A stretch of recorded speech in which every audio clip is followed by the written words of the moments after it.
Assalamualaikum warahmatullahi wabarakatuh. Sebelumnya perkenalkan nama saya Mahbub Rodi Azizi. Saya di sini akan mempresentasikan hasil penelitian yang telah saya lakukan yaitu dengan judul analisis korespondensi preferensi konsumen terhadap pemilihan merek mie instan.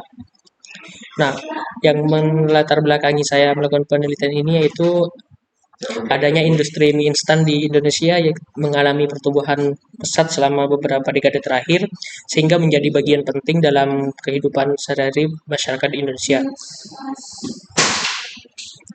Harga yang terjangkau dan variasi rasa sehingga menentukan berbagai merek mie instan yang beragam, mulai dari ada Indomie, mie sedap, mie Gagas 100, mie sukses, dan super mie. Bersaing untuk menarik perhatian konsumen. Konsumen di Indonesia memiliki preferensi yang beragam, mulai dari harga, rasa, tekstur, hingga brand image dan kemasan.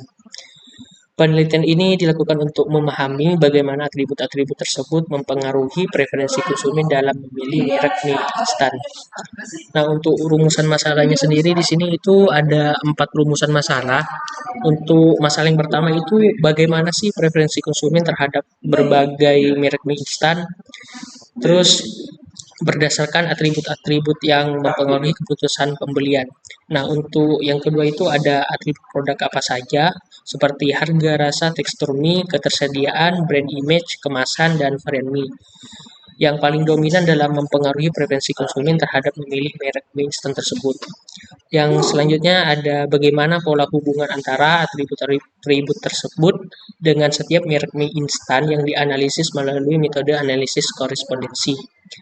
Yang terakhir itu ada apakah terdapat asosiasi yang signifikan antara merek mie instan tertentu dengan atribut spesifik yang diprioritaskan konsumen dalam keputusan pembeliannya. Nah, untuk manfaatnya sendiri itu manfaat penelitian ini ada dua. Yang pertama itu bagi produsen mie instan. Hasil penelitian itu dapat memberikan informasi yang berharga bagi produsen mie instan terkait atribut-atribut produk yang paling mempengaruhi preferensi konsumen. Dengan demikian, produsen dapat menyusun strategi pemasaran dan pengembangan produk yang lebih efektif dan sesuai dengan keinginan konsumen. Dan manfaat yang kedua itu ada bagi konsumen yang dimana penelitian ini juga diharapkan dapat memberikan wawasan kepada konsumen mengenai berbagai atribut produk mie instan yang ada di pasaran, sehingga konsumen itu dapat membuat keputusan yang lebih tepat dalam memilih merek mie instan yang sesuai dengan preferensi mereka masing-masing. Nah, untuk di metode penelitiannya ini ada dua. Yang pertama itu populasi dan sampel, yang dimana penelitian yang kami laksanakan ini tertuju pada mahasiswa Universitas Trunojoyo Madura sebagai populasi penelitian dengan mengambil sampel itu sebesar 30 responden yang semuanya itu berasal dari prodi agribisnis. Sampel tersebut kami gunakan dalam menganalisis preferensi konsumen terhadap merek mie instan menggunakan pendekatan korespondensi. Nah, yang kedua itu dengan teknik pengumpulan data, yang dimana penelitian ini mengumpulkan data melalui bantuan software berbasis web yaitu Google Formulir. Dengan data dikumpulkan dengan cara penyebar secara online melalui link yang telah disediakan.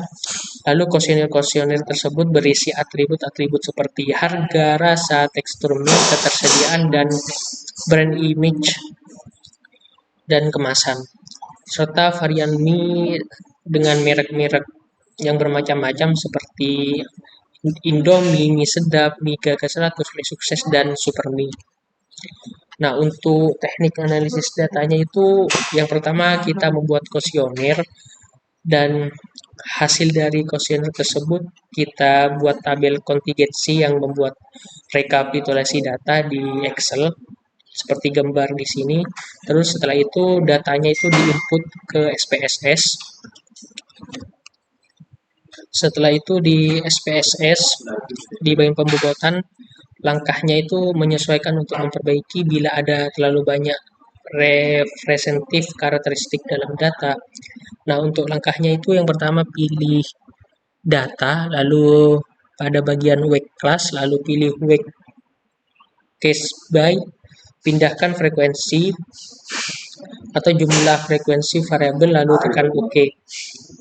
Setelah itu di bagian analisis korespondensi. Langkahnya itu kita pilih analyze, lalu pada bagian dimensi reduction, lalu setelah itu tekan pada bagian koresponden analisis. Setelah itu akan muncul gambar seperti ini, lalu tekan insert atribut pada row dan merek pada bagian kolom.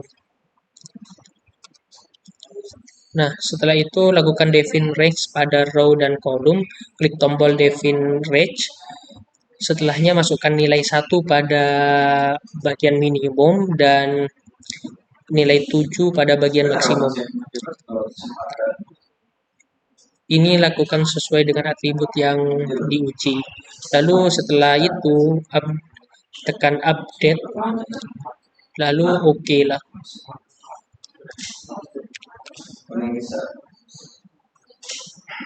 Nah, setelah itu akan keluar seperti ini dan kita klik menu model, klik sequence, klik continue. Dimension ini kita ubah kedua, lalu kita klik continue.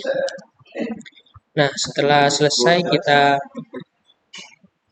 klik menu statistik dan centang sebagaimana gambar berikut. Di sini sudah jelas bagian mana yang harus kita centang, lalu kita continue. Terus pada bagian menu plot aktifkan centang untuk di plot row points, column points. Nah, setelah itu kita klik continue. Nah, setelah semua itu langkah dilakukan akan muncul hasil dari uji tadi. Nah, untuk hasilnya itu bisa dilihat di sini. Yang pertama itu ada tabel korespondensi, di mana menunjukkan tabel kontingensi dari sampel pada atribut harga dan merek Indomie terdapat 9 responden. Terus pada merek mie sedap terdapat 6 responden, pada merek super mie terdapat 10 responden, dan seterusnya. Lalu pada atribut rasa dan merek Indomie terdapat 12 responden, pada merek mie sedap ada 15 responden, dan seterusnya.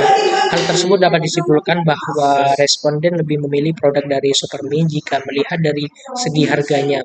Jika melihat dari segi rasanya, produk dari mie sedap yang dipilih oleh konsumen.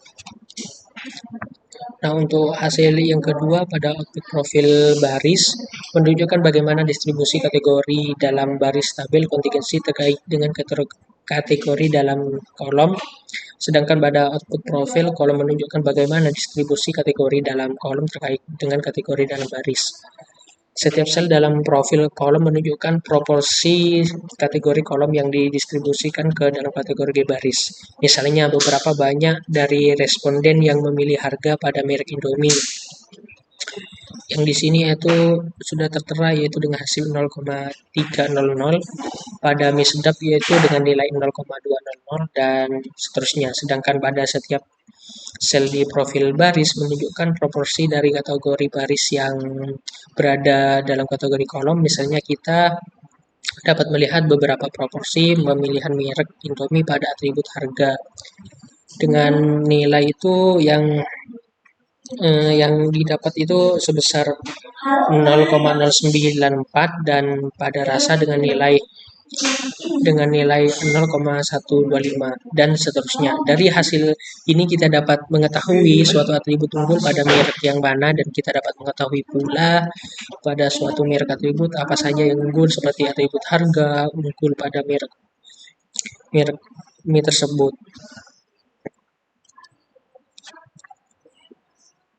Nah, untuk menentukan jumlah dimensi pada tabel ringkasan yang diperoleh dari hasil tabel yaitu pada tabel summary, kita membandingkan nilai account for dari proportion of inertia dengan rata-rata atau ambang batas seperti 0,2. Jika lebih besar dimensi tersebut digunakan, dalam contoh ini dimensi 1 itu sebesar 0,538 dan dimensi 2 itu dengan nilai 0,311 dipilih.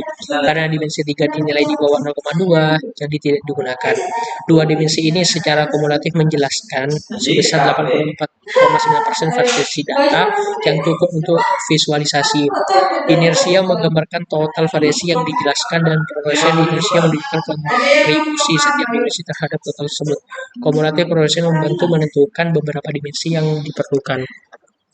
Nah, untuk hasil selanjutnya pada tabel overall points dan overall column points.